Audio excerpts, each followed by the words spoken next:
Oke, halo, selamat malam semuanya.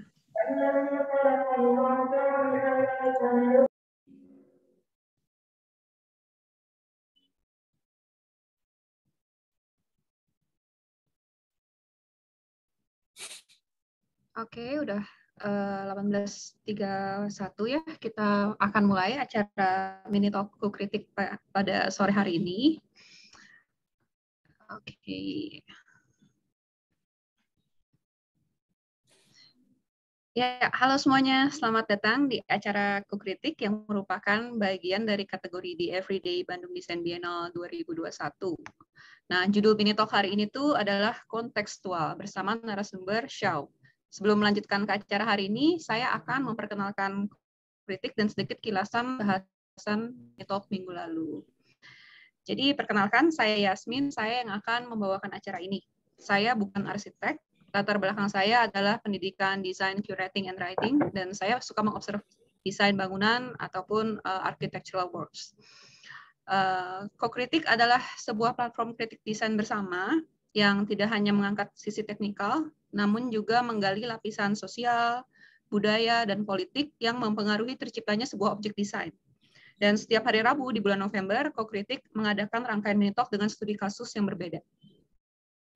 Ku dalam bahasa Inggris selain merupakan onomatope burung merpati dapat berarti berucap dengan penuh apresiasi, dan nuansa peyorasi pada kata kritik itu seringkali membuatnya menjadi sesuatu yang dijauhi. Jadi kita seringkali takut untuk mengkritik dan takut untuk dikritik gitu kan.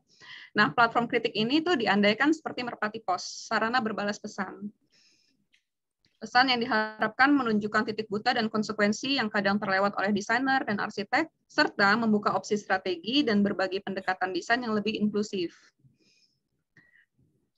Nah, proses kritik ini dibuat dalam bentuk presentasi sketsa animasi sederhana yang dapat diakses melalui Google Slides, dan pengunjung Coo-Critique semuanya peserta dapat menambahkan komentar secara terbuka hingga Bandung Design Biennale 2021 berakhir. Jadi kalau kalian scan QR code yang di sebelah kiri, kalian dapat mengakses keseluruhan slides dari mini talk yang pertama sampai yang hari ini sudah ada semua, dan kalian bisa menambahkan komentar, ide, argumen di sana.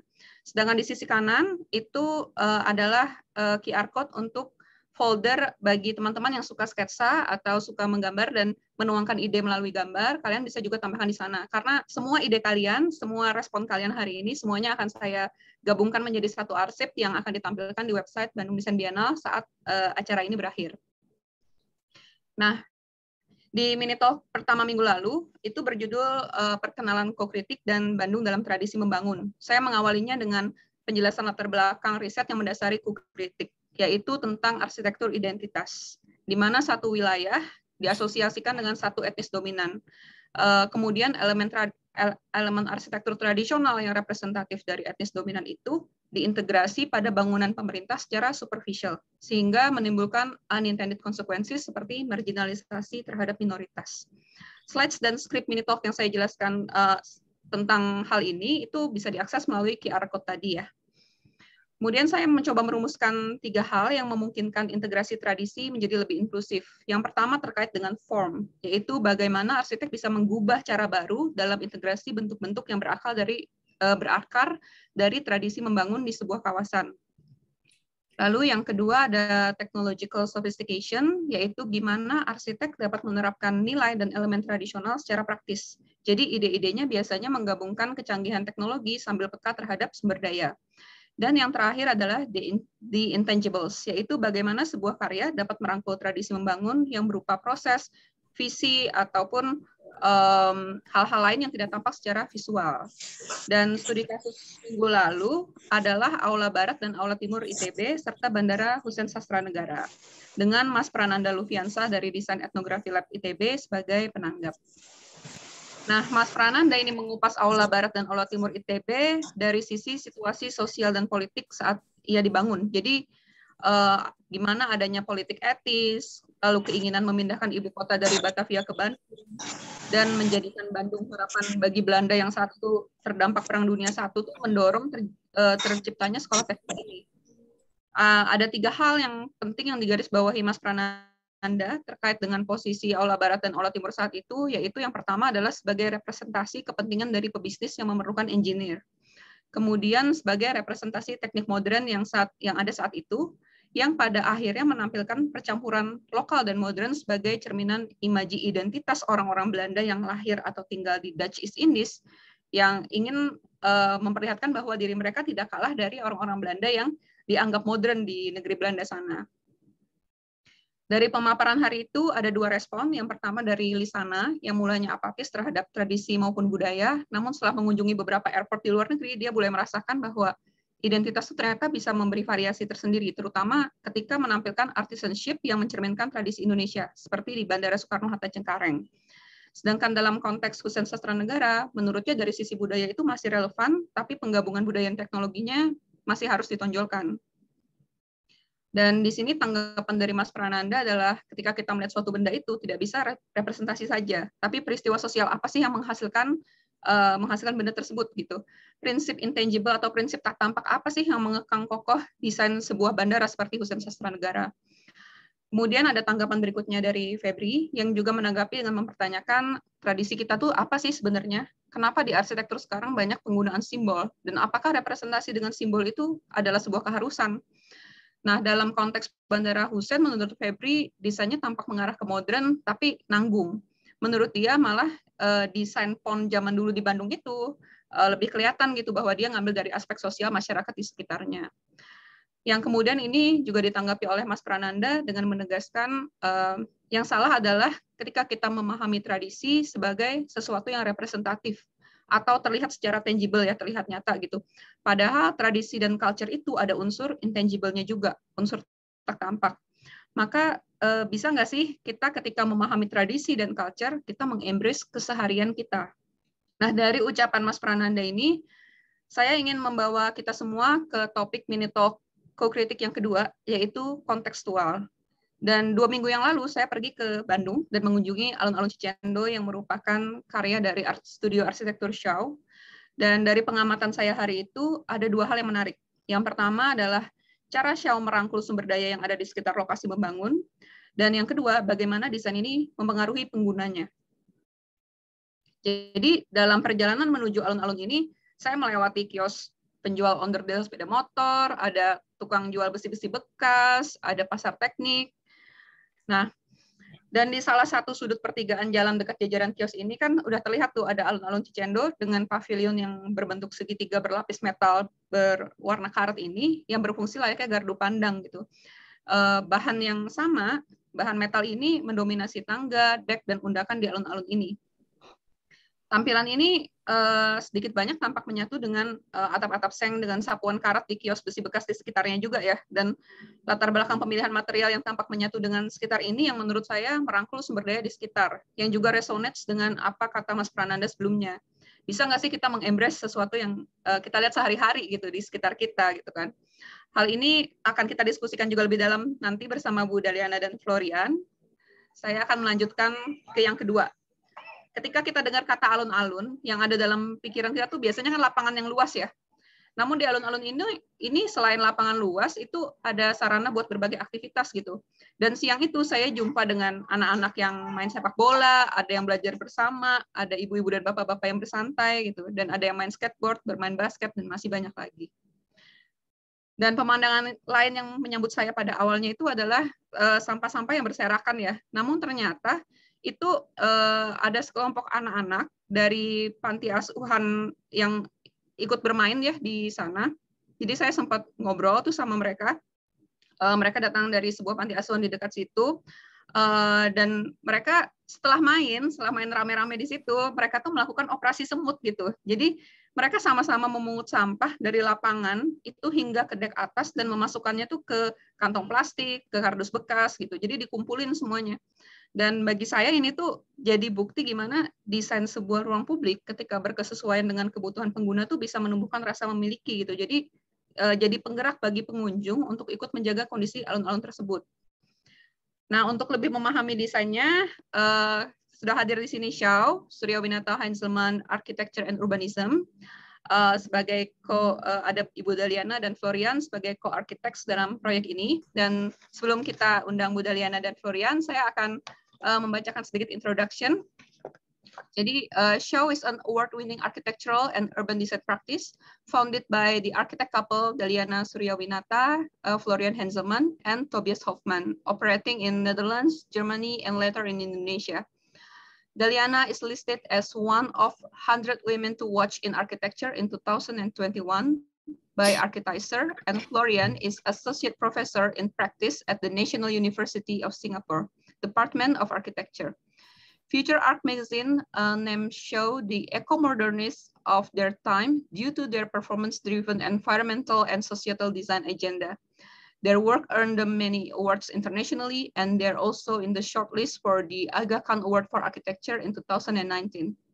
Show is best known for their micro-libraries, which merge tropical architecture, community interests, passive climatic design strategies, material experimentation into novel multi-programmatic typologies.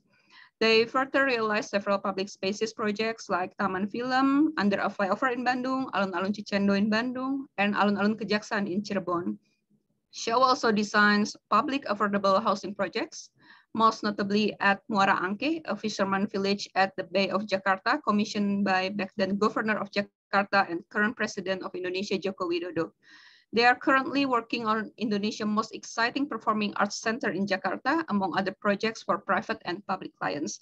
Joining us from Singapore, please welcome Ibu Dana and Florian. Hello. Hi. Halo semuanya. Thanks for having us. Hello, everybody. Thanks for joining in. Selamat malam. Also, hello, Shao people. Hi. Okay. Perhaps you want to share some presentation. Sure. Very nice sketches you made. Love the sketches. Love the drawings and the... So, okay, yeah. Okay, shall we start? Sure. Good. Yes, you explained our studio and us very well. Nonetheless, very shortly, this sort of diagram, zigzagging back and forth, this is a little bit our path in life. Me coming from Germany, studied there, then went to Japan, doing an internship for half a year, then working for a couple of larger offices. And then I decided, you know, what should I do with my money? Should I buy a car? And then I decided, no, I will go and study again. So I went to the Netherlands, the Berlage Institute. And in the meanwhile, you know, Daliana was studying in Jakarta at UNTAR, and then she worked as intern, right? For Andra Martin, Hannawal Partners, Payore Antar, and then she also came to the Netherlands. That's where we actually met, and that's where we started to date, and that's where we started then at a certain moment also Shao. And, you know, Dana went on, she is sort of a collector, so she collected MVRDV and OMA in West 8, so she has this stamp card with all the famous architect stamp inside.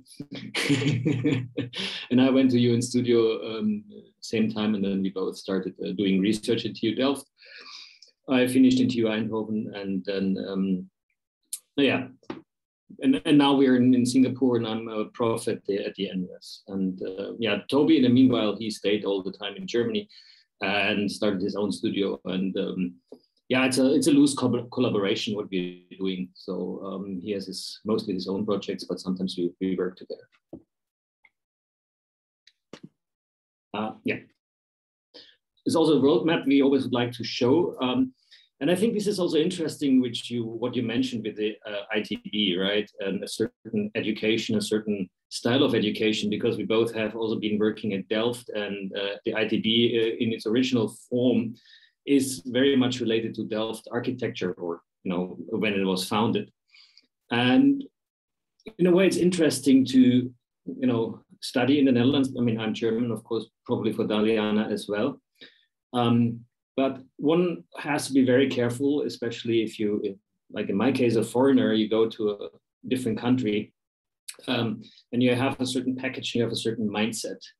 And I find this insofar very tricky, because we tend to look at certain things and certain aspects in a foreign country from our own mindset. And of course, the older we get, the more difficult it will be.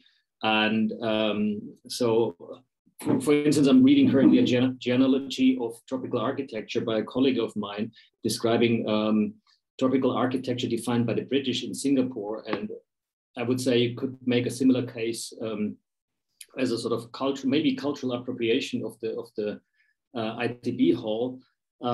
So it is interesting to sort of learn in one country, bring things over, but you have to be also very careful and very aware of your context and what you can do and how you operate within that you're not so, top down, but try to understand more what is going on in a certain specific context and country.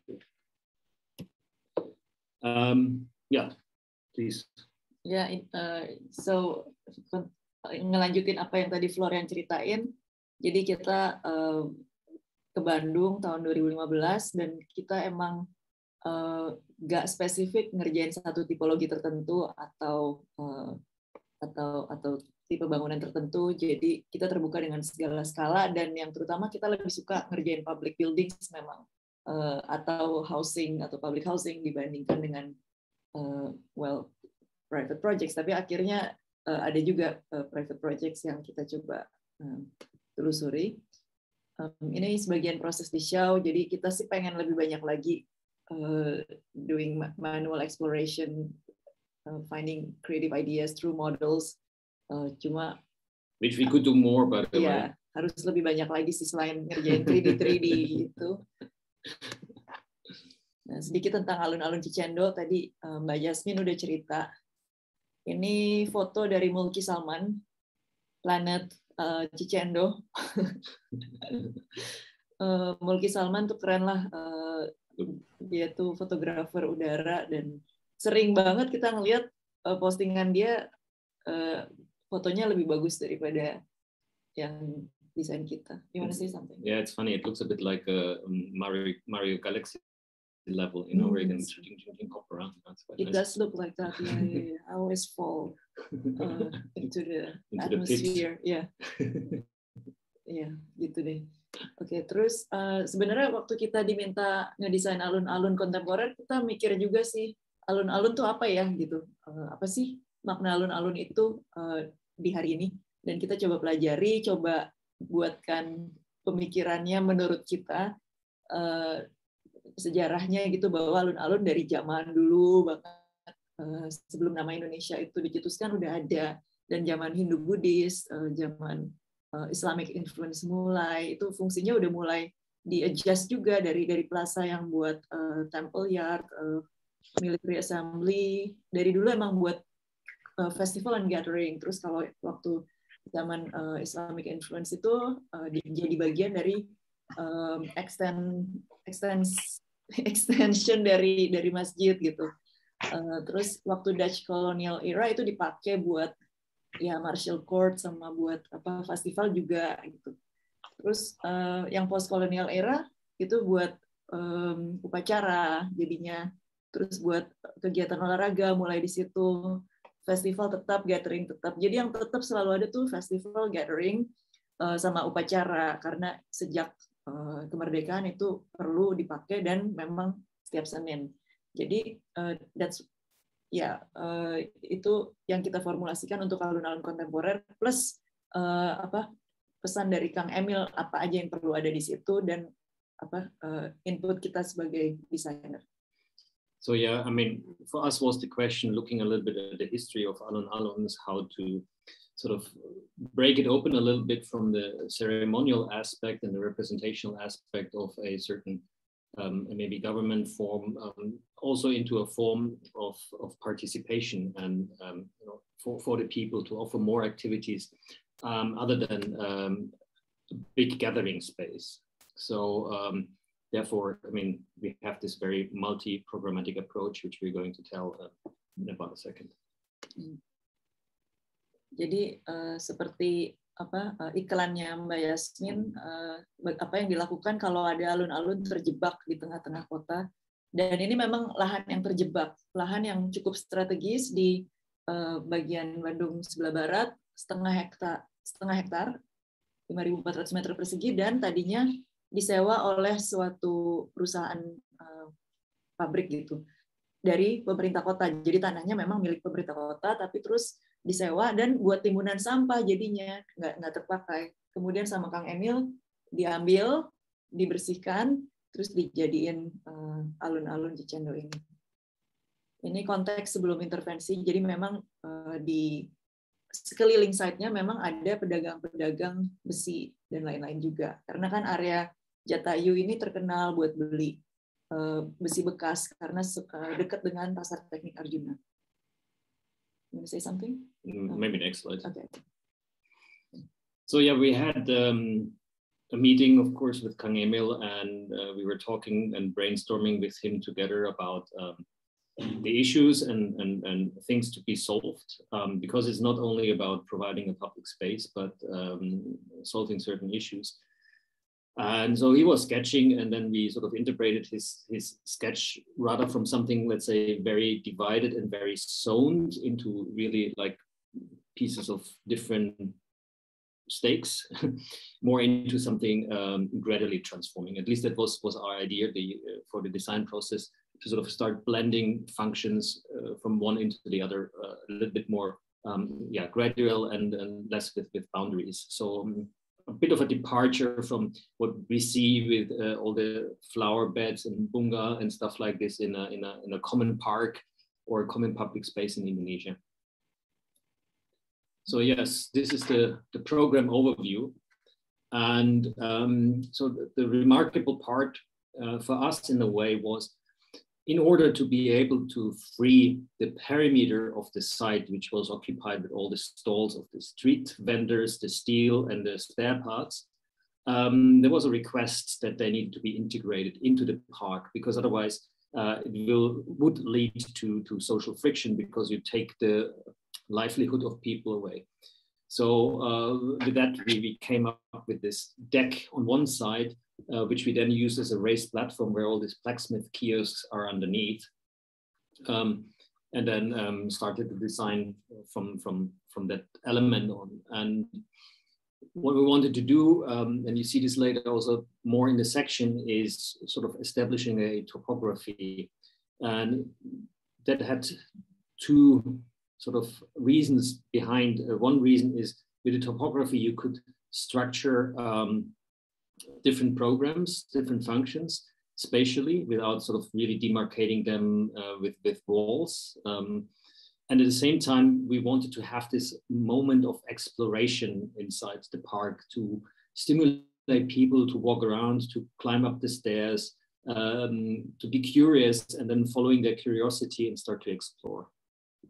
Jadi emang multiprogramatik alun-alun Cicendo ini, dan kita nggak mau define 100% apa aja kegiatannya, kecuali memang ada yang kayak skate area gitu, terus ada lapangan upacara, tapi itu juga bisa buat field macam-macam dipakai.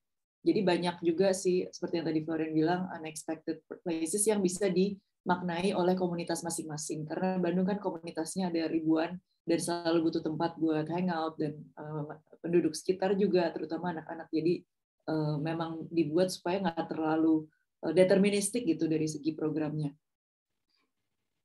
So one of our, or a couple of our inspirations or references, design references, we had is from our time when we were living in the Netherlands. And what you see here is the Keragaman Museum Sculpture Park in Arnhem, where we have Jean Dubuffet and Aldo van Eyck, the pavilion, how they treat art.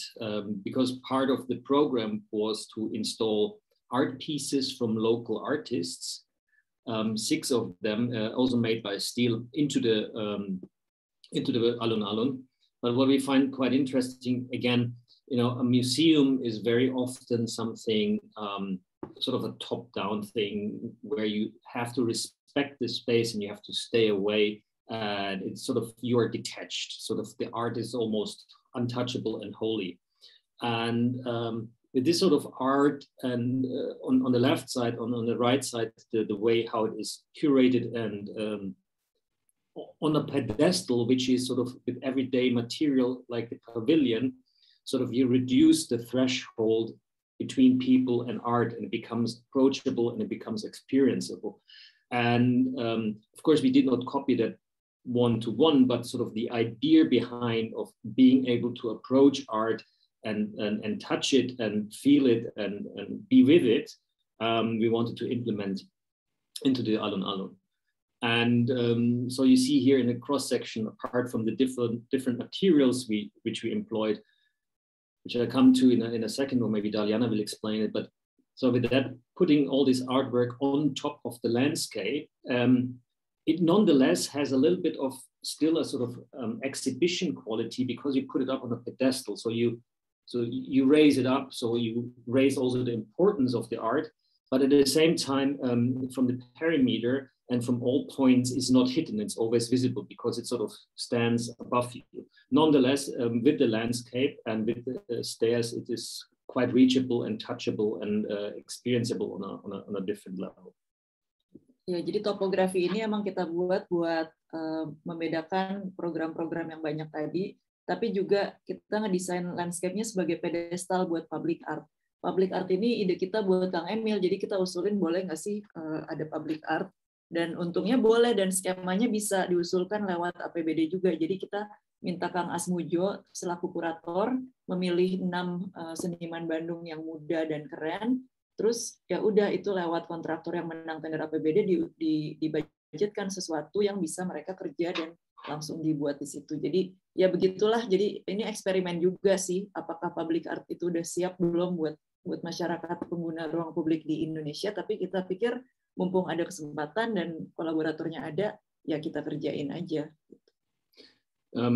Shortly about the materiality. I mean, the topic of steel is, of course, very present in the neighborhood. And we thought, I mean, or in a process of constructing something in Bandung, for instance, there's a contractor, but there's a lot of temporary workers, right? So which are get hired only for the project, and they're not fixed staff. And we thought, like, if you use the steel, maybe this contractor will then hire the people in the surrounding because they're familiar with steel. So basically, it's an idea of that the neighborhood, in a way, with their expertise, can a bit participate in the making of the alun-alun, and at that moment, I mean, it benefits them, of course, economically, but also identity-wise, that it sort of is from them as well, so they could contribute. And other materials like the grass block is a little bit also sort of a sustainability issue, because if the sun is baking on a concrete or hard stone, then it becomes incredibly hot. So with that, we have a little bit of a porous surface, which is also helping with the water management, so that there's no water standing and can seep into the ground. Ya, jadi ini aerial view alun-alun Cicendo, dan ya banyak penggunaannya beda-beda, dan terutama steppingnya sebenarnya it helps with creating spaces yang orang bisa duduk-duduk dan santai sih. Jadi si pengunjung bisa memaknai ruang-ruangnya mau dipakai buat kegiatan atau duduk-duduk, bahkan main musik dan kegiatan lainnya gitu. So I think also what is interesting in this aerial photo is you see the trees peeking out from the kiosks underneath. And it's actually nice to follow now on social media how it has developed over the past 3 years, because thank God these trees have grown and they're casting now the shade which we always wanted to have. And also the green surfaces seem to be much lusher now than they were before. And this is maybe some advice for anybody doing public space projects. Don't underestimate the costs and the investment for plants. I mean, they're not, you always think they are trees, but they cost quite substantial. And therefore we had very young trees, and therefore it took quite a while till they were growing. Also, interestingly, the city planted themselves additional trees, because they also realized that the alun-alun, or the square inside itself, needs a little bit more shade. We thought in the beginning we keep it open because it is sort of a requirement to have it open. But I mean, also very interestingly, it's flanked by much more trees, which we also appreciate very much. Terus lupa bilang, ini di bawah platform yang WPC ini, tempat orang lagi duduk-duduk sama anak-anak main di dalam terowongan-terowongan yang dibuat sendiri dari kursi-kursi, sebetulnya itu ada relokasi pedagang besi yang tadinya kan ada di sekitar site, itu dimasukin ke dalam. Jadi cukup responsibel lah secara programmingnya, tidak mengusir atau mengusik kegiatan penjual yang sudah ada, dan bahkan ada juga kios makanan yang disiapkan di situ di bawah platform ini. Dan tadi Florian bilang curtain steel, material yang memang kita tadinya mau pesan, tapi karena biaya tidak terlalu tidak bisa belanja material yang paten begitu, jadi dibuat oleh kontraktornya, beli besi-besi bekas dari pedagang sekitar, terus meng-hire pedagang-pedagang sekitar juga untuk menjadi tukang besinya. Jadi dikaratkan besinya, terus di stop. Jadi curtain steel made in Bandung gitu. One more thing which I would like to say, I mean, even though I am not directly criticized, but looking at the more traditional park in Bandung, for instance, Lancia, what is interesting is that it has a lot of old tree substance, right? And this is a tremendous quality because it improves the microclimate immensely by casting the shadows. And I think this is also something which finally is sort of about to be reached with all these additional trees to make it also much more comfortable and usable in a way, even though it's an alun-alun and not a classical park. Nah, ini snapshot masih tadi kan foto tahun 2018 ya, jadi tadi pohon-pohonnya masih kering-kering kecil-kecil gitu. Sekarang di foto Yasmin 2021 udah lush lah, tanamannya udah tumbuh. Terus ini beberapa snapshot juga ngeliatin pavilionnya. Jadi pavilionnya tuh kita buat sebenarnya buat viewing point, karena di Bandung tuh kan dikelilingi perbukitan. Jadi kalau naik sedikit aja sekitar 3 meteran ke atas tuh udah bisa ngelihat bukit-bukit. Jadi memang ada view selain view di pavilion untuk melihat keseluruhan si alun-alun Cicendo, bisa juga dapat pemandangan sekitar Bandung. Jadi lumayan emang enak di Bandung sih. In a way is also, I mean, in this setting of sculptures, this is sort of our sculptural contribution in a way, even though it's a sort of a pavilion, but that's actually the only part which has sort of sharp corners or more sharp corners than the other. So it's really sitting in deliberately like a wedge. If you enter from the rotunda side, from the crossing, sort of to split people into different directions. And so this is like was a deliberate design choice, also like with ups and downs, to sort of being the highest point and the most recognizable point in the alun-alun. Nah, ini foto waktu sholat Id tahun 2018 juga. Kalau sekarang mesti berjarak nih. Nah, ini foto beberapa public art-nya. Ini favorit kita nih, dua ini. Yang lainnya juga suka sih, tapi somehow ini cocok banget gitu buat alun-alun Cicendo. Yang menarik tuh kalau di Eropa bikin pavement tuh nggak ada yang peduli gitu karena itu standar. Tapi begitu alun-alun Cicendo di sekelilingnya juga dibuatin pavement yang baik, itu kok jadi sesuatu banget buat penduduk sekitar, anak-anak buat ya sekedar menikmati flat pavement aja gitu, bisa ngiter-ngiter pakai sepeda motor polisi, terus naik becak lah gitu. Jadi ternyata pavement tuh sesuatu yang standar, tapi kalau dipadukan dengan public space di sini tuh emang sesuatu yang bisa dipakai buat mereka.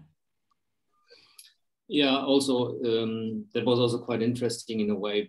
We designed this furniture from steel pipes, and so in this multifunctional or multi-programmatic approach, what we did not have was actually an actual playground, and that became quite interesting. That then the people and with the families with their kids started to use the furniture as a playground feature, and they started to make all these tunnels. We have seen people that take the rounded element, they put it upright, and then they use it as a seesaw, and we're sitting on it. And every time I saw it again, it had a completely different configuration. Unfortunately, I mean, we like this a lot because it's also sort of a learning process for us and something which we can implement in other projects. On the right image, what you see there, then the city started to tie them down with cable binders. I don't know if they got stolen for the metal value or not, but in a way, having flexible furniture in a public space is also quite interesting, because usually everything in the public space is nailed down and screwed on the ground. And this was a part where there was flexible furniture. So this is something which you only have usually at home and you can rearrange, but there you can rearrange it in a public space. And this is also something maybe a little bit worth contemplating. Ya, ini waktu 2018-2019 tuh kolamnya masih berfungsi lah. Kayaknya susah ya kalau kolam tuh di-maintain dan dinyalain. Nah, itu something yang kita nggak buat kolam lagi in the next public spaces.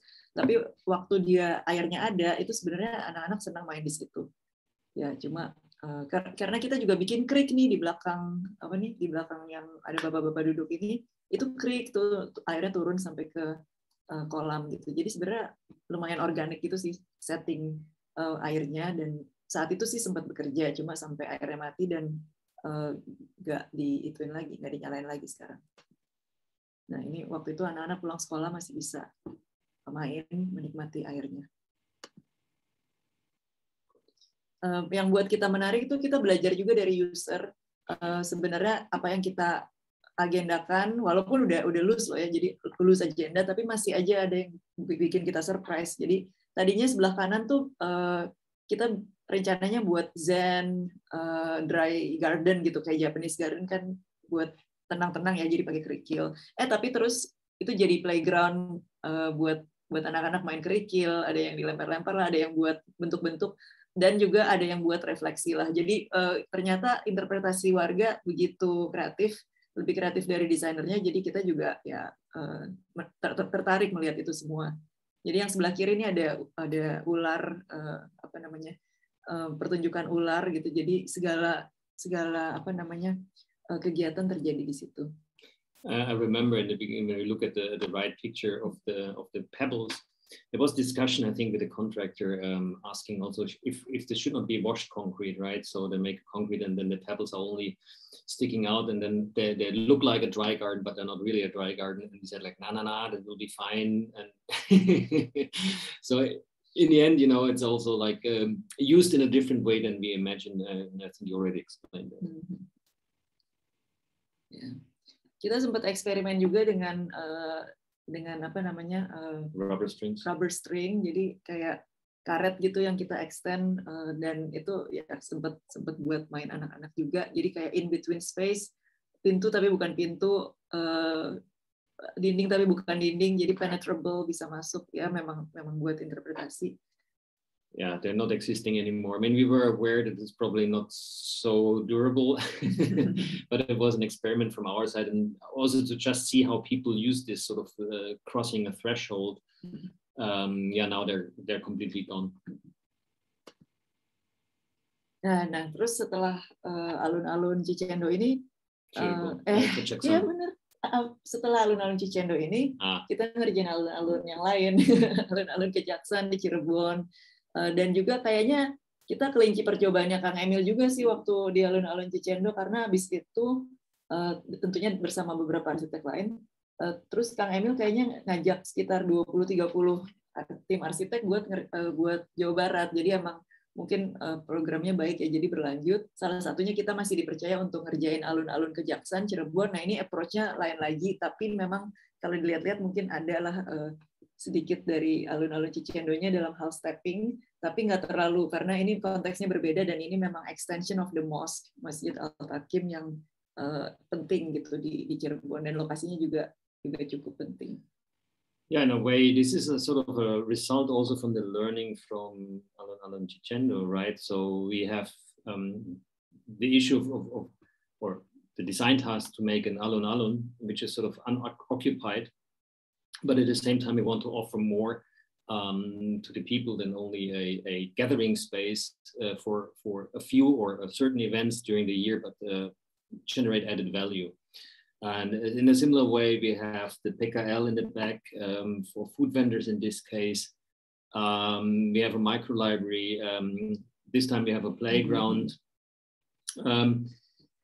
Trees are also planted, but again, young trees, so they need a couple of more years to grow properly to also cast shade. But what we used here sort of as a reference is then sort of the Gapura geometry and architecture from the kraton, which we saw in the bricks. So the idea was then again using something maybe a local contractor and constructor is familiar with in terms of how to handle it, and then we sort of started to bring the whole idea from the gapura into the similar geometry with the planter boxes and a sort of sunken plaza and so on and so forth. Terus lagi finishing, ini ada alun-alun juga di tepi pantai Pangandaran. Jadi ini kita diminta Kang Emil juga buat ngedesain, tapi dalam hal ini dia CSR suatu company yang memang real estate di situ. Jadi tanahnya tanah Pemprov, tapi real estate ini diminta kalau mau minta akses mesti ngebangunin membayar rencanaan dan juga konstruksi dari alun-alun ini. Jadi kita ngedesainin ya konteksnya ini taman di tepi laut dengan alun-alun yang memang penduduk sekitar butuh plaza terbuka, dan ada juga tower yang viewing tower yang masih finishing. Yeah, it's not done yet. It's not done yet in this picture. Do you have the other one? The tower? No, I don't have the tower in it. Tapi pokoknya gitulah. Ini lagi finishing, nanti coming up kita update lagi. I mean, here it was a little bit of a different approach in terms of finding a theme, because I mean, Pangandaran is, as you know, a domestic tourist seaside, and with the prospect of growth and a lot of resorts going to be built there, and so. Unfortunately, you don't see the viewing tower yet, but we modeled the viewing tower after a jumping tower, which you have for a swimming pool. And there is this sort of Hockney image, pop art, which called this a bigger splash, right? And we have sort of a splash as a sort of landscape feature which you can sit on. And so we draw a little bit from sort of the easiness of this place and the vacation spirit, and with the palms, having something a little bit like Miami and a lot of palm trees around, and the intervention was much less than in the other two examples, because the other two examples were either how do you call this, a brownfield or a space which was used for garbage, the Chichendo one, and the Ketchaksan one was underused. In this case, we already had green and we already had plants, so we wanted to sort of, our intervention is relatively minimal in terms of what we built up there to preserve the green as much as possible. Ya, itu tentang beberapa alun-alun, dan Mbak Yasmin nitip ada beberapa karya Xiao juga yang lain untuk ditunjukin. Jadi mungkin kita secara cepat we'll quickly go through this. Like some other examples we did it for Bandung. Jadi ini proyek pertama kita di Bandung, Taman Film. Mungkin teman-teman udah ada yang ke sana. Dia di bawah Layang Pasupati. Jadi tadinya tempat jin buang anak gitu, kata Kang Emil, angker. Terus direvitalisasi menjadi serial public spaces. Terus kita kebagian buat ngedesain taman film gitu. Nah ini jadi betul-betul di bawah jembatan layang. Dan ini semi terbuka, jadi nggak kena hujan, tapi memang bentuknya, topografinya udah miring gitu. Jadi kita coba desain dengan curves and circles buat orang duduk bertiga, berlima gitu, berbagai lingkaran. Jadi bisa dipakai kalaupun tidak sedang ada streaming movie gitu, lagi nggak dipakai buat menunjukkan film. Jadi lumayan sih di sini tempat anak-anak belajar jalan, baby belajar jalan, terus banyak anak-anak juga dari kampung sekitar main di situ. Jadi dan cukup bersih, mereka buka sepatu, buka sendal, ada yang organize dan bawa plastik sendiri buat sampahnya. Jadi lumayan bersih gitu. Senang juga sih ngedengar tadi Mbak Yasmin bilang bahwa di alun-alun Cicendo ada yang bersih-bersih juga, dan di taman film ini karena dia ngelihatnya sebagai urban living room, dijaga juga gitu kebersihannya, jadi kita cukup senang lah. You want to walk through the microphone? Yeah, how long is the discussion going to be? I mean, yeah, it's almost over. Okay.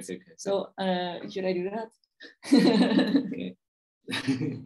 So yeah, and of course we're maybe known for our micro libraries. So now we have built 6 of them, and the 7th, as this prototype, is also now exhibited at the Bandung Design Biennale, our micro library Mocha, which is not in this image, but so please check it out. So the idea behind the Mocha is it's sort of a prefab timber modular system, low cost, which sort of fits a local government budget and then can be arranged together and puzzled together in different configurations according to, you know, programmatic as well as budgetary needs.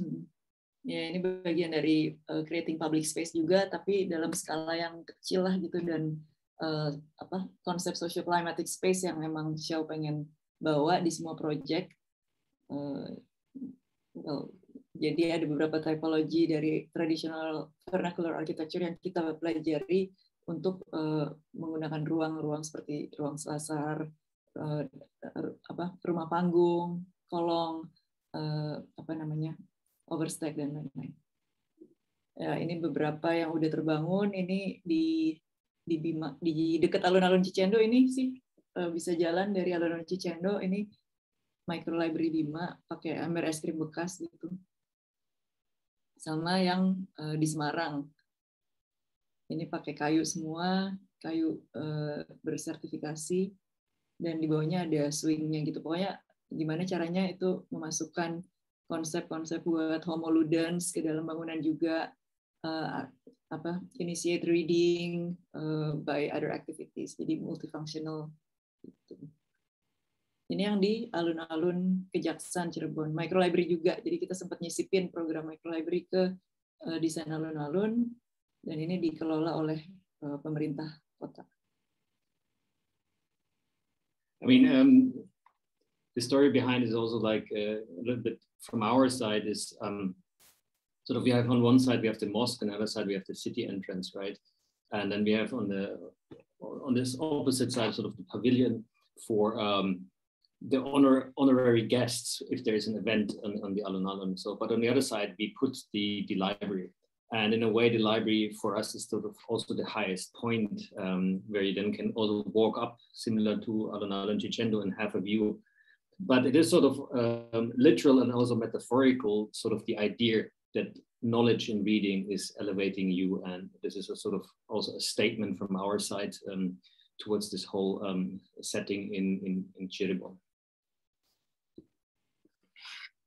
Jadi bisa buat viewing platform juga, dan bagian dari taman, selain dia juga memang library. Demikian, terima kasih.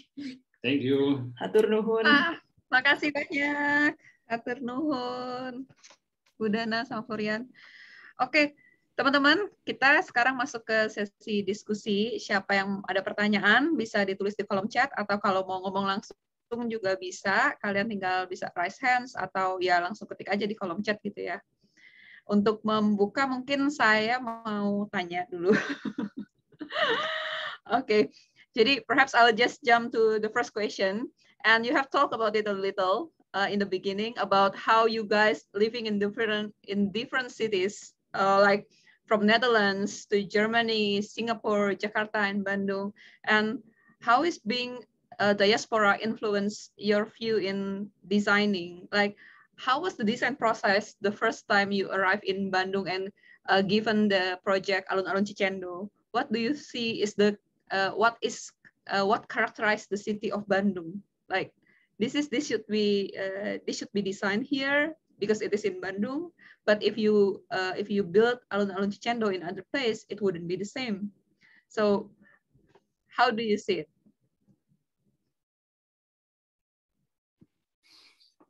I mean, I'm, as you know, originally from Germany, and I'm originally from Bavaria, you know, where the people wear the lederhosen and they have the Oktoberfest and stuff like this, and these big beer mugs. And we have the Alps, and we have been living for a very long time in the Netherlands, which is relatively flat.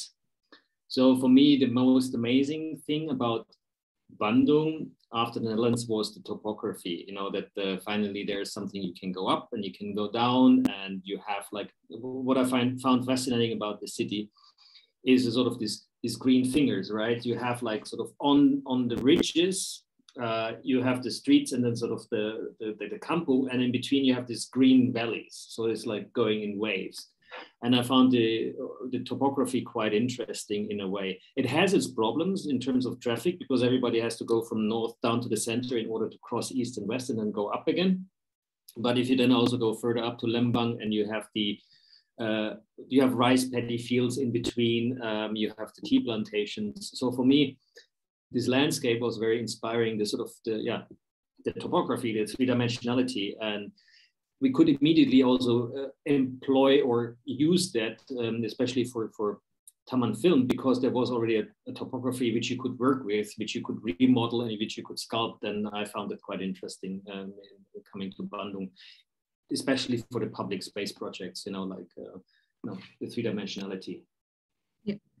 Ya. Jadi Florian yang dari pegunungan Bavaria tuh dia lebih merasa dekat dengan landscape Bandung dan Jawa Barat daripada di Belanda, karena Belanda tuh cuma rata aja gitu di bawah permukaan air laut. Kalau waktu kita ngedesain taman film kan kita masih base fully di Rotterdam, dan itu sebenarnya ya kita tahu sih kalau ngedesain di Bandung di Indonesia tuh kita bisa lebih terbuka dan lebih penuh eksperimen ya daripada kalau ngedesain di Eropa, karena ngedesain di Eropa tuh terutama di Jerman sangat penuh tanggung jawab. Jadi kayak ada checklist apa yang perlu dipenuhi dan peraturannya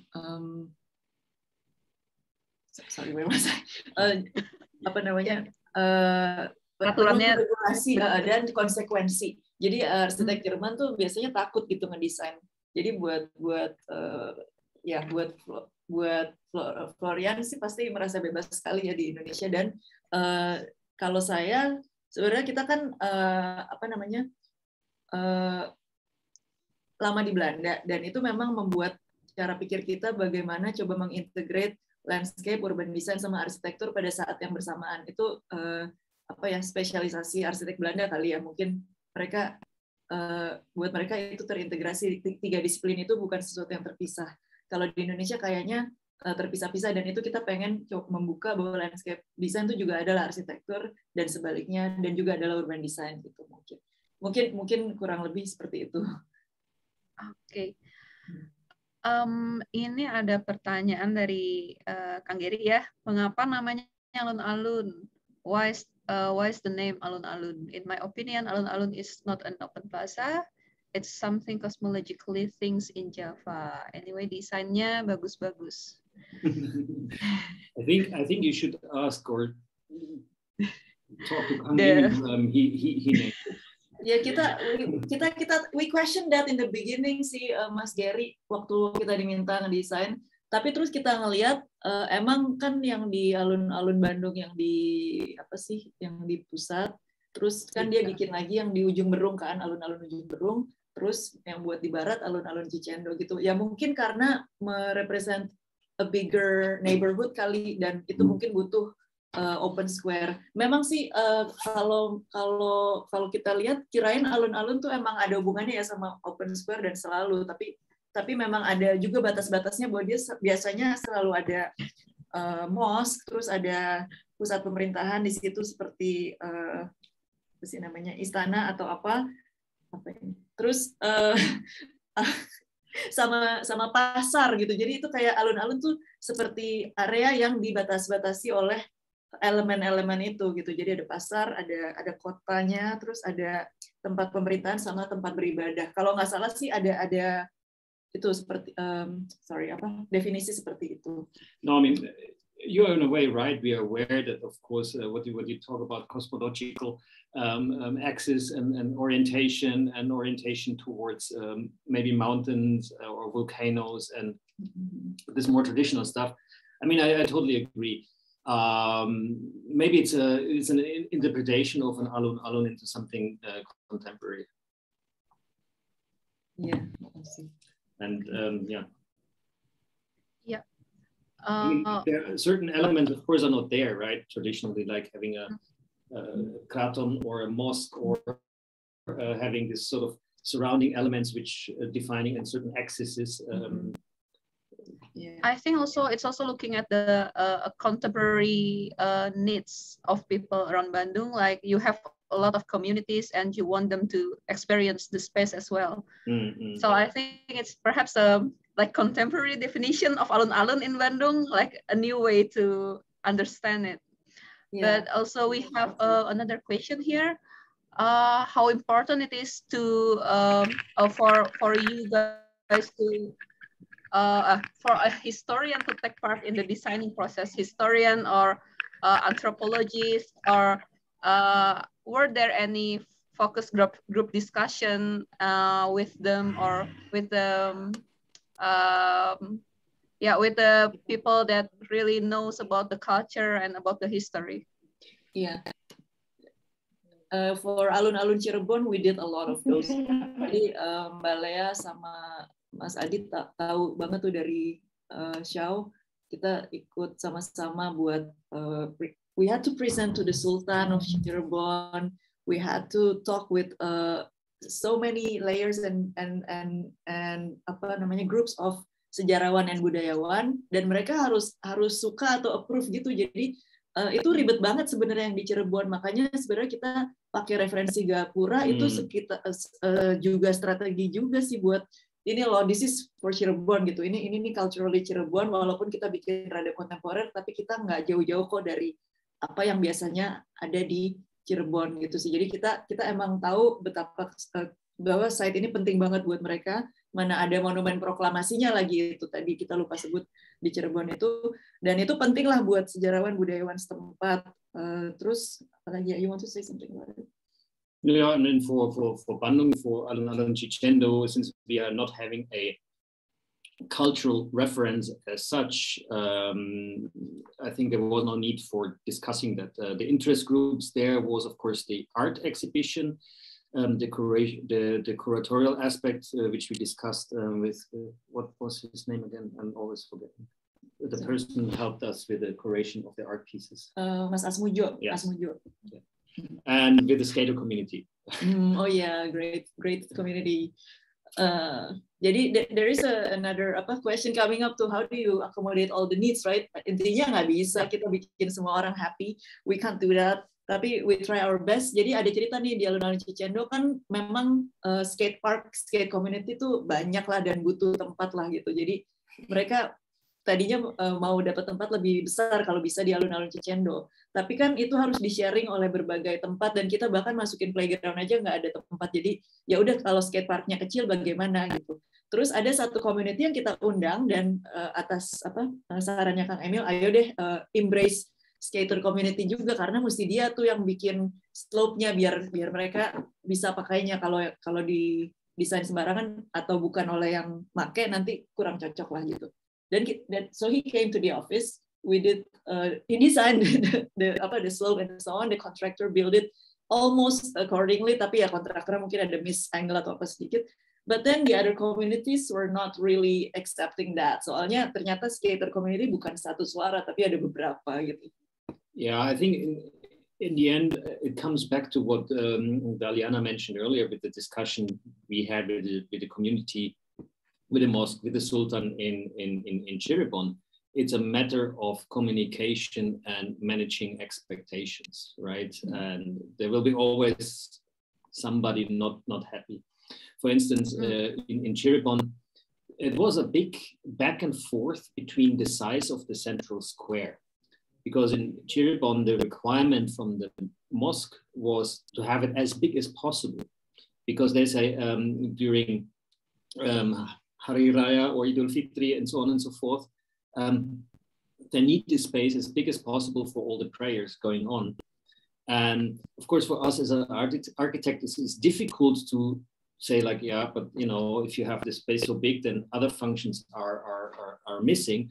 But you know, that was sort of you know, a difficult management issue. But luckily, also the city stepped in, so it became a big you know, discussion and a communication process also for managing expectations that everybody gets something out of this whole city square. So it has to be very, very diplomatic. And that's the reason why they, for instance, don't send me into something like this, because I'm not diplomatic. We have some roles we assign at the office. Well. Okay, we have Lisana raised hand. Perhaps Lisana want to ask something? Yeah, can I ask it directly?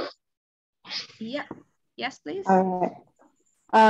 Hi, Daliana and Florian.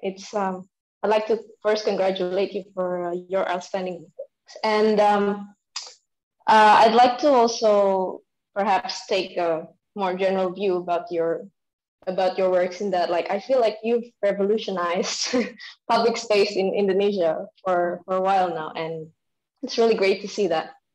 But I also feel like you brought such a European breadth, or like such a it's like such European feel to your public spaces, which maybe sometimes can be mistranslated to, oh, this is just like, you know, copying a public space from Europe or somewhere else on whatever. But I do believe that you have deeper reflections about it, and I would really like to know if you have any sort of checklists or considerations about what aspects of the, perhaps when you compare it to the European setting, what aspects of the European public space works in Indonesia, and what other things don't work in Indonesia in your experience. Thank you. Oh, that's a very interesting, but also very difficult question to answer. I need to think about it. I can go first. No, then go ahead. There is never any intention to copy public space in Europe. Otherwise, we would do Spanish steps as in Rome, or a Dam Square in Amsterdam, which is a... I don't see this like the question going in that direction. No, I think it's more like not the spirit of copying elements, but sort of the usage and the appearance of a contemporary park. Is this what you mean, Isana? Exactly. That's what I meant, Florian. Yeah. Okay. So while you're thinking further, let me continue what I said. Beda sih. I think the climatic aspect already defines what kind of public space it is. So in Europe, nobody would like use an umbrella when it's really hot, and they would not need too much shade gitu ya. So they'll just like the public space would be open, and the thinking of shading is less, because the sun is not always there, right? Because of the 4 seasons. Tapi terus kalau di Indonesia, di Bandung masih enak sih, masih lebih adem-adem daripada di Jakarta, di Semarang gitu panas.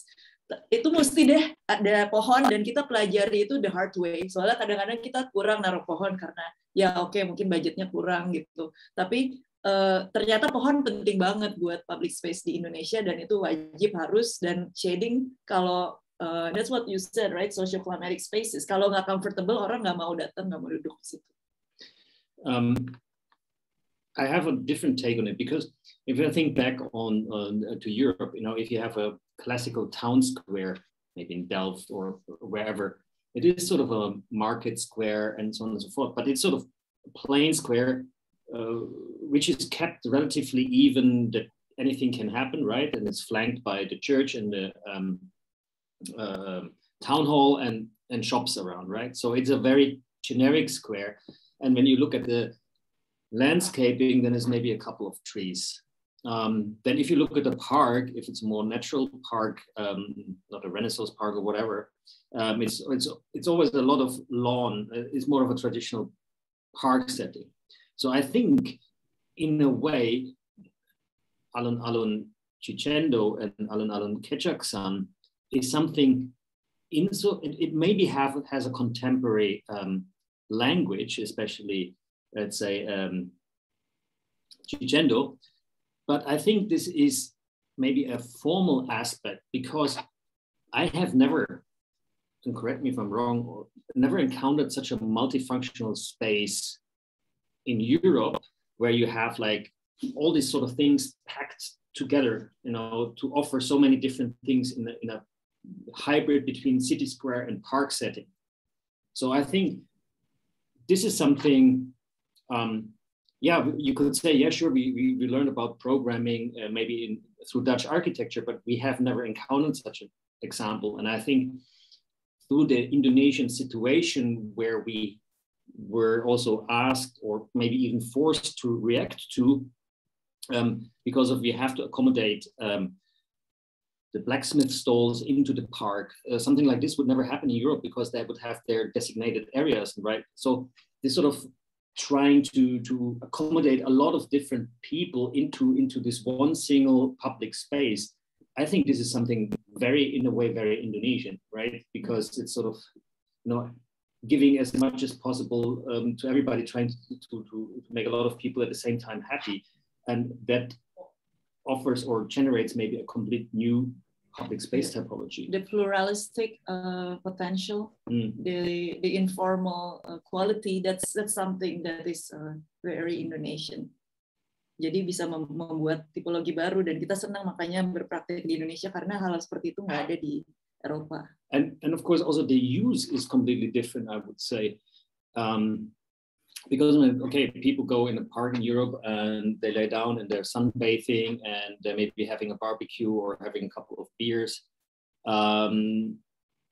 But, this sort of what we encountered in Alun-Alun Cicendo, with the fashion photography as a backdrop, pre-wedding pictures, kids playing, doing sports, then the snake shows, then it's also immediately a commercial space because it's occupied by the pavement, the sidewalks are occupied by people renting out the small scooters for the kids. So in a way, I would say the usage of the public space is much more diverse and much more vibrant in Indonesia than it is in Europe. True. So it becomes a commercial space. I mean, mostly parks in Europe, you have a dedicated kiosk here and there and zones which are designated where you can sell something, but you can for sure not run around and sell everything. And if you go, for instance, to Taman Lansia, there's myriads of people selling massages to you, and they have their little thingies and cigarettes and group book and whatever, right? So the usage of a public space in Indonesia, I think, is completely different than in Europe. And with the programming, we can maybe cater for that need in a way. I was never offered a massage in Taman Lansia. Maybe I should go there again. But there were people. I mean, maybe they didn't offer it to you. You should have asked. So we are basically more socially complicated. Yes. Yeah, or more diverse and more pluralistic. I would really go back to that. Chaotic, informal. Okay. No, yeah, but I mean, I think it has its good sides and its bad sides. The thing is, like, now we're living in Singapore, and as much as it's a safe surrounding, it's a clean surrounding. But I sometimes miss this liveliness, of what is going on in Indonesia. This, Please take Florian for a coffee in Bandung. He really wants that. Anytime when we're in Bandung, I guess. Thank you very much. Sama-sama, thank you. Thank you. All right, we have another question here. Has any of the residents' special adaptations surprised you? Oh, yes. Oh, yeah. There was Mama Zumba. They're crazy. They're so good. So I would say, like, 40-year-old women doing Zumba in Alun-Alun Cirebon. Do you remember? Kejaksan? Yeah. Dancing. They're dancing, like making video. They also did it in Amprokan. Oh, really? Yeah. Okay. The kids, of course, when they try to use the furniture as their own playground. So the tunnel was one thing, but yang kita nggak tunjukin tuh dia balik kursinya jadi jungkat-jungkit. Jadi hebat banget ya daya kreasinya anak-anak di Bandung tuh. Jadi karena memang kita nggak masukin playground di situ, mereka bikin playground sendiri. I also saw that somebody made a music video from his own video at Alun-Alun Cicendo and used the whole thing as a backdrop. It was nothing professional, but if you follow in Instagram and you have to check for the hashtags, then you see sometimes things and think, oh, I didn't think that this is. Jadi very surprising, very surprising. Always learning from the users.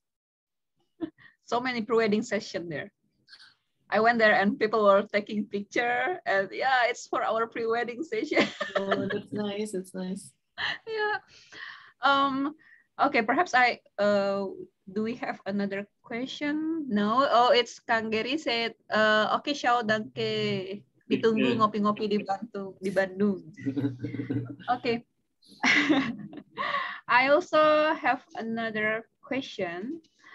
It's about the way you use products, like perhaps we can say waste, like scrap iron or the ice cream bucket. And I think it's a beautiful way in really trying to empower people living around the area. Like you gather all the blacksmiths, and then you use the scrap iron, and then you transfer knowledge. You tell them, okay, this is a cotton steel, and then you can actually stop the rust, and then you can use it for building materials. And I was thinking, do you have any plan to create some kind of perhaps like material museums from whatever show has been doing until now? Like, because you are collaborated with educational institution, and also you are now in like Florian is now in US. So I thought, do you have any plan to do that? Because it's very interesting to see how you use the materials, and I don't think it is taught in university to really trying to look at people around you, like your neighborhood, and then you try to find, okay, we can use this to engage people, to get them involved in our projects. I think the learning process is important. The waste material, I mean, for instance, with the ice cream buckets, we found that in the neighborhood, they had a lot of jerry cans, these plastic containers. So that's what we wanted to use originally. But then they were not available in the quantities. And then we switched to the ice cream buckets. The thing is, it's very difficult to plan for that, you know, because they're often found objects, right? And we tried a lot of times to design with other more waste materials, but I don't find it so easy. However, we are very much interested in the material component and see what we can do with that. But then again, it's also not something which we only impose on a neighborhood or a contractor. It is also very often, you know, learning from the other side or learning for the contractor. So of course, for Chicendo, we said like, okay, we want to have this cortain steel. And the idea was, because it is rusted steel, it's not highly reflective. So if the craftsmanship is not perfect, it does not matter so much because the surface is anyway rough. But then in order to how to make cortain steel, that was like a sort of also an experimentation, and that was interesting. Because cortain as a brand is relatively expensive, but then the contractor tried with spraying acid on it, right? And then one layer of acid, how red does it become? 2 layers of acid. And then, you know, with the discussion back and forth, we could then determine which result suits best to the project, right? So, but again, that needs a lot of communication. This is not just something where you can impose yourself on something or say like, you know, I want it. Also with Warakayo, you know, this is the first FSC timber certified project in Indonesia.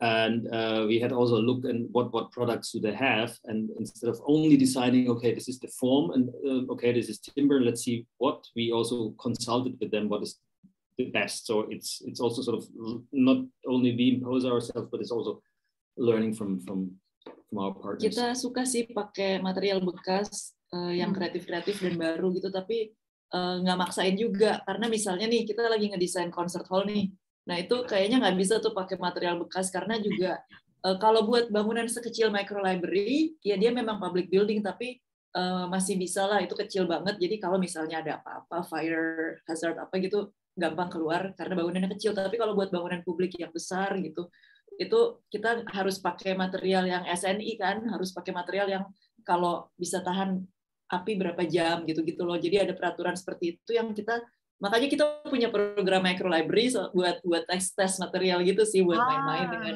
kemungkinan-kemungkinan. Tapi nggak maksain juga. Kalau di project itu nggak ada material yang bisa dipakai bekas, kita nggak maksain juga gitu sih maksudnya. Yang micro library Bima pakai ember es krim bekas itu juga nemunya kebetulan.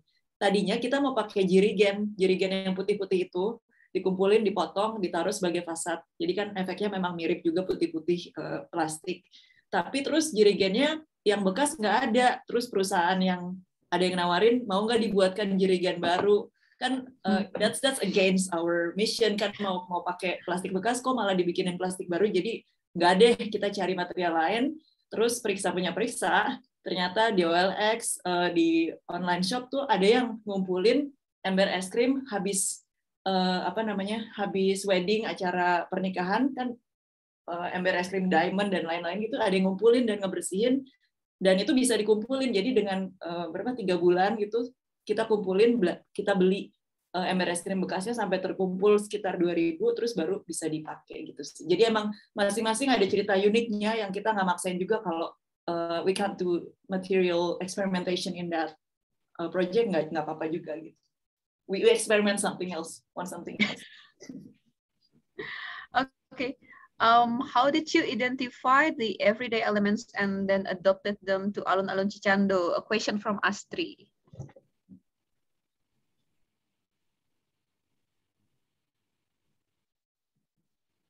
I mean, there's a lot of imagination and projection in a way. I mean, look, okay, doing sports, having a basketball, I think this is not so much of magic, and maybe also the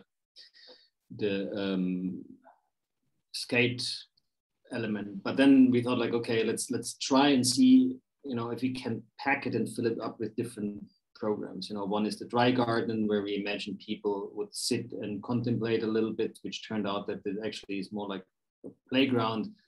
Then we had this idea of the canyon, which leads to the water. So there's a lot of also imagination what people potentially could do there, and then we start to model and design it, and then in a way not everything is predictable. So the thing what we can do, of course, is then going back to the space and observe and try to learn and implement that what we find is more successful into the next project. So in a way, maybe Alun Cicando is sort of also a test bed, a prototype for learning for the others. Kalau everyday elements yang dimaksud adalah kayak konteks tempat itu, Alun-Alun Cicando sebenarnya cukup mudah dengan datang berapa kali. Kan kita tahu ada pasar teknik Arjuna. Jadi tempat itu emang udah punya identitas tertentu gitu. Jadi materialnya barangkali jangan jauh-jauh dari besi bekas, atau kita coba pakai besi bekas gitu.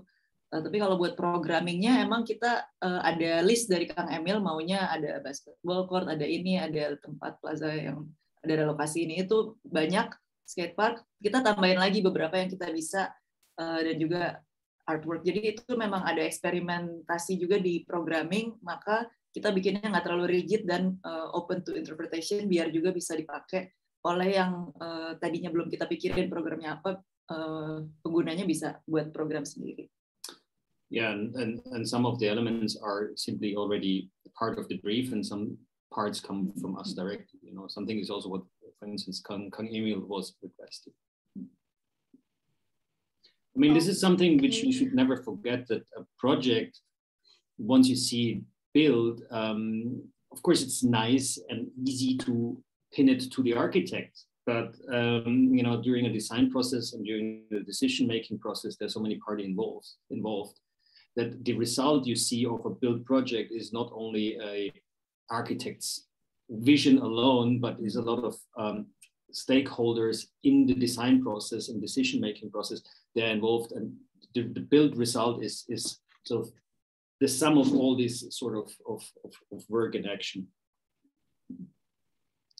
Alright, oke, Astri udah terjawab. Mungkin kita hampir ini ya, waktunya hampir sampai ke akhir. Tapi saya ada satu pertanyaan juga. What are the driving force behind trying to find this kind of otherwise waste products to use in your buildings, like waste materials? What are the driving force that inspired you to try to find, try to use the like ice cream bucket or the scrap iron? How do you end up with this kind of thinking, like this is important and we should really pay attention to the materials that already exist around us, or something that we can upcycle?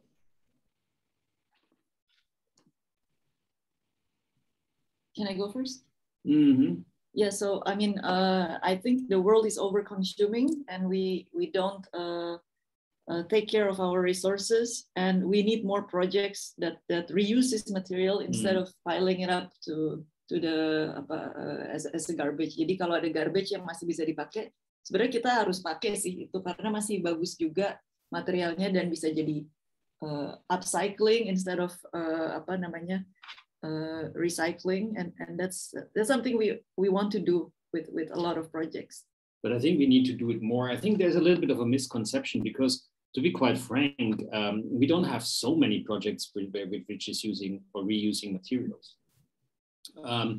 But it for sure should be more. And if you think about circularity and the problems we are facing with the climate change and climate crisis and all the embodied energy, we should do this much more.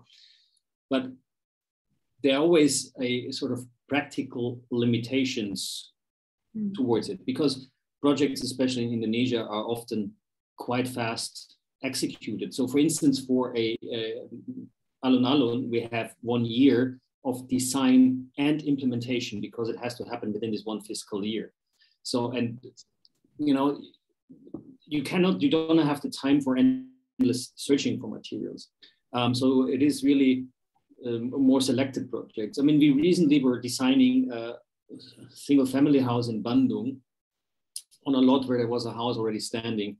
And part of the design process, unfortunately, the client said like, okay, I want to move to Bali. So we were done with the design and we had all the contractors ready and stuff like this. And then he says, we want to move to Bali. But part of the design there was, we specifically instructed the contractor that we want them to look, because there's an old house standing, what can we reuse of the building? Could we maybe reuse parts of these bricks? Can we reuse part of the timber of the roof? That part of it is as an evaluation process, what can be used. And if not, then maybe using part of this timber for the mold, the foam work for the concrete, right? So I think there's also other ways of reusing material, or you know, parts of the building, other than the sort of employing non-building materials into a construction. Yeah. Because I think it's amazing. You take an extra mile to really try to reuse the like secondhand materials, and I don't think many architects really are dedicated to do that. It's quite hard. Thank you. If it's not possible to use waste material, I think at least local. That's what we did with Cirebon, right? So the batu batanya juga dari gak jauh-jauh lah dari situ. Jatiwangi. Kayaknya sih, lupa dari mana. Balaya hafal tuh. Okay. Do we have another question from our participants, our audience? No. Okay. I think I just want to read an excerpt from a book that I think very that like resonates with what you guys are doing in the alun-alun. So it's from The Death and Life of Great American Cities, and it's on the chapter of the uses of neighborhood parks. So Jen Jacobs writes, the more successfully a city mingles everyday diversity of uses and users in its everyday streets, the more successfully, casually, and economically its people thereby enliven and support well-located parks that can thus give back grace and delight to their neighborhoods instead of vacuity. So I guess that's sum up what we are having today. We already see how in Alun-Alun Cicendo, you guys programmed the kiosk inside the park to really shelter all the street vendors.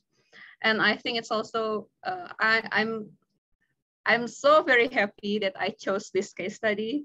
I went there and I talked to the lady, the street vendor lady, and she said, yeah, I got this place, I got relocated to this place and it's better. And what touched me the most is when he got a package, like perhaps she was buying something online. She got a package and I was like, oh, you got an address. So she has an address for the store. And I think it's a very important thing. Like you have an address, like your existence is recognized by the government. And I think it's like many things is amazing in the park, but in Alun-Alun Cicendo, but I think that is the most important thing. Like, yeah, like government and architect paying attention to the street vendors is actually the things that we rarely see, like even in Jakarta. And yeah, that's what I want to say. Just thank you. Thank you so much for designing such a public space. And yeah, I know this is a critic session, but I think critic can be like when you talk about something, when you talk about one thing that you love, perhaps you are critiquing the other thing that you don't really love. So that's all for me. Thank you so much. Again, thank you for your time. Thank you for willing to be interviewed, also to be here. And I hope I can see you guys in the nearest future, perhaps with another project. I really hope to see more public spaces from Shell. So yeah, that's all. Thank you, people, for coming to today's mini talk. Yeah, thanks everybody for joining in. Thank you for your questions. Thanks for making time. Terima kasih. And also thank you, Shao, for joining.